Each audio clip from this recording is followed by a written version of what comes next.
You're watching WLWT News 5, leading the way. Soon, you're going to see a new tool popping up in hospitals, making the operating room a whole lot safer for doctors. Tonight, my personal story with a Cincinnati icon, a man who found out firsthand the dangers of a very common thing that surgeons use and why technology now has their backs. And suddenly I had a pain in my back and I couldn't use my arms, and my right leg started giving away, which has been, quote, the good leg. And I just had to lay on the floor. The dean of cardiologists, temporarily paralyzed. After more than 45 years of working his magic inside the cath lab, legendary Cincinnati heart surgeon Dr. Dean Kereiakes had his livelihood stripped away. I started to posture, which is being a quadriplegic, where you have no control over this. Your arms are flexed up, your wrists flexed down, your hands are like this. Dr. Kereiakes, the man with a legendary reputation in the biz, the doctor who people come to see from across America, forced to the sidelines and forced into surgery, this time as a patient. I actually was in the hospital for a month.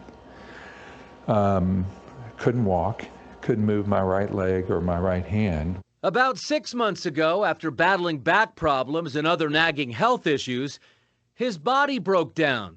He needed a reboot.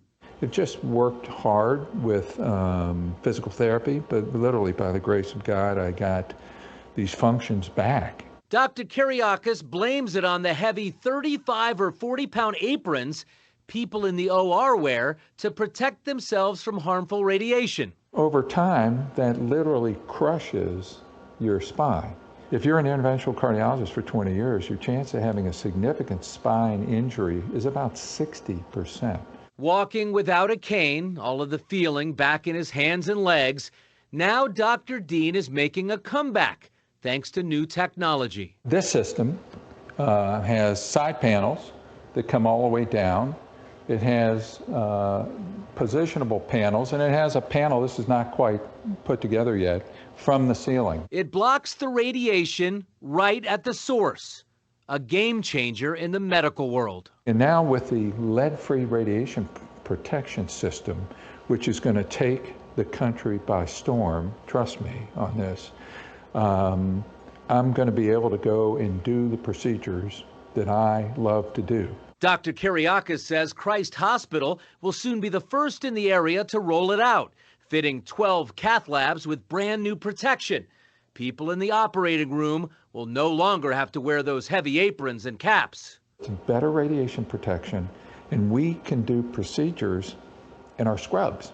You can literally show up in your scrubs and do the same procedures. It's giving him a second chance to share his incredible talent. A Cincinnati jewel can keep sparkling. So the protection in the Christ Hospital cath lab that'll be provided by a company called EggNest. It's allowing Dr. Kereiakes to get back into surgeries pretty soon without being concerned about carrying all that extra weight with that leaded apron. Yeah, he's such a coveted doctor in this area and around the world. So great for him. But, you know, as I'm watching this, I'm thinking there are a lot of people in the operating room. You have nurses and anesthesiologists, so I'd imagine it's helpful to all of them. And it doesn't do it justice just looking at the apron. When you pick it up, you could do curls with the thing. Yeah. It is really heavy, and as he gave you that stat, a lot of doctors across the United States suffer back problems because of it. Glad you are okay and back in the operating room.